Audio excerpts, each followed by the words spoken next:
Hey everyone, it's Ryder from Skip. I hope you're doing well. It's Wednesday, October 13th. Important video today on new data that shows inflation is speeding up and these higher prices are likely to last through next year. This will affect every individual in the country and small business owners. I'll talk about the new data that came out and what the impact may be on cost of living, wages, and other social benefit programs, and how that will impact policymakers, particularly folks in Congress who are currently negotiating major packages, not only the infrastructure bill, but also the massive social package as well. At the end, I'll give a quick EIDL update, including 5 common small business scams, and in tomorrow's video, I will share more details on how the SBA is calculating EIDL loan increases over 500K and making decisions there. That's big news. So if you're interested in any of those, be sure to hit subscribe. It's a great way to support not only myself, but our entire team. And be sure to like this video so YouTube shows this to more people. Let me start with the inflation news.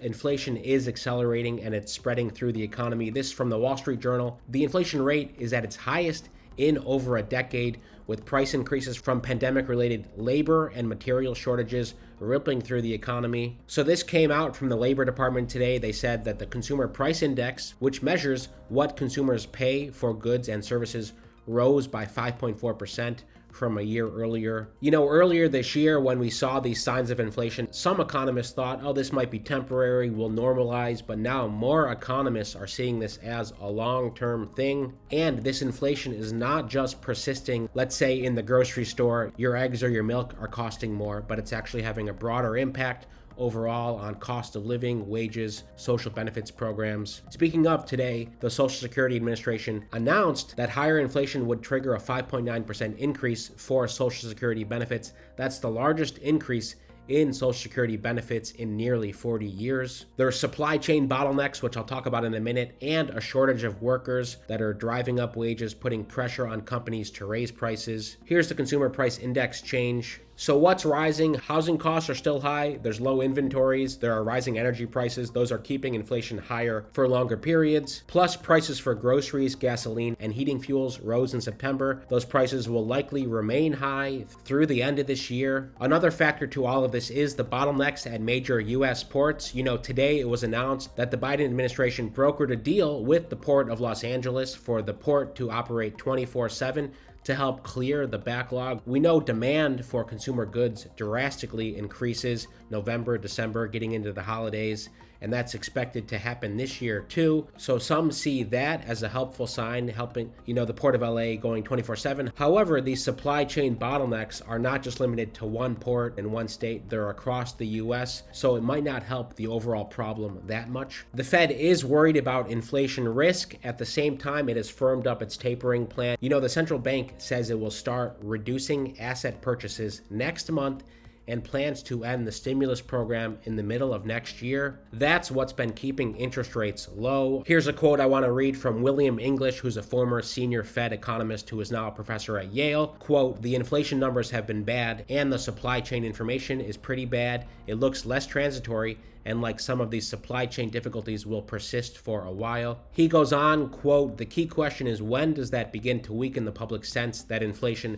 will come back down to 2%. The inflation risks look larger now than they did a few months ago." This not only affects individuals, what you're paying for goods, services, housing, etc., but also affects small business owners.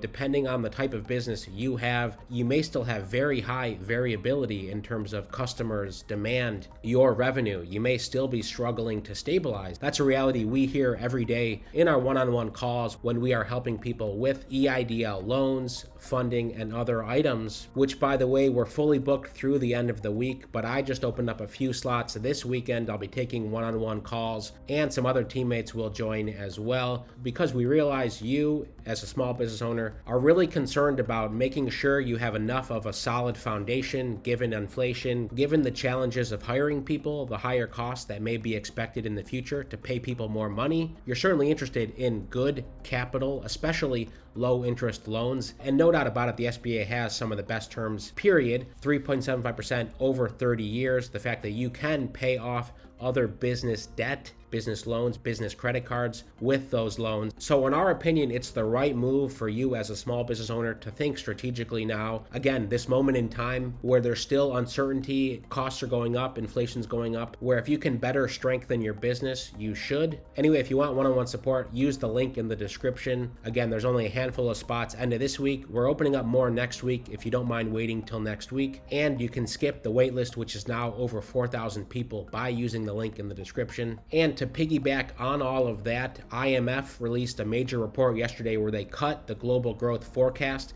This is all related. It's amid supply chain disruptions and pandemic pressures. The report has some nice charts, nice graphics. I'll just give you two takeaways here to keep in mind. I'll save you from reading the long report. Number one, the reduction in the report mostly reflected problems with global supply chain that has caused a mismatch between supply and demand. I've already been talking about that. The IMF also adds here that some factors could add persistent inflationary pressure, among them a shortage of housing boosting real estate prices and rent ahead of new construction, higher import prices of food and oil that'll also keep consumer prices elevated in emerging and developing countries, and prolonged supply disruptions too might push businesses to increase prices, leading to stronger demand for wage increases for workers. Again, as a small business owner, we know this is affecting many of you trying to find people to work, knowing that there's this upward increase in wages across most sectors. I will end with some good news that was announced yesterday. The US will open Canada and Mexico borders for fully vaccinated travelers next month in November. That's good news because those land borders have been closed for 19 months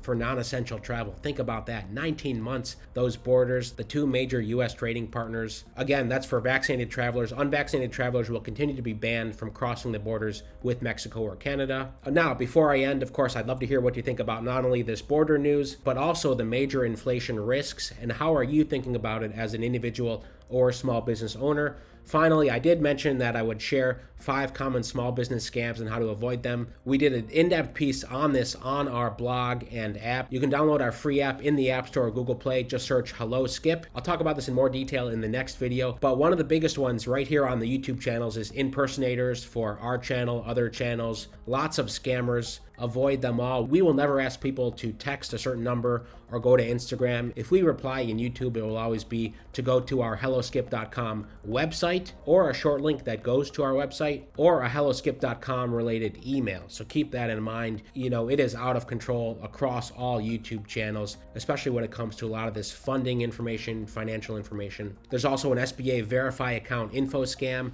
ghost investor or unknown angel investor scam, a build credit fast scam, and a business loan application fee scam. I'll leave the link to this post in the description. I may talk through it in the next video, and I will also share details on how the SBA is deciding on EIDL loan increases over 500K. Hint, they have a calculator that they use to make a determination on repayment ability. I'll go into that in the next video. Be sure to hit subscribe, leave your comments below, and give this video a like. Most importantly, stay well, stay healthy, and I'll see you tomorrow.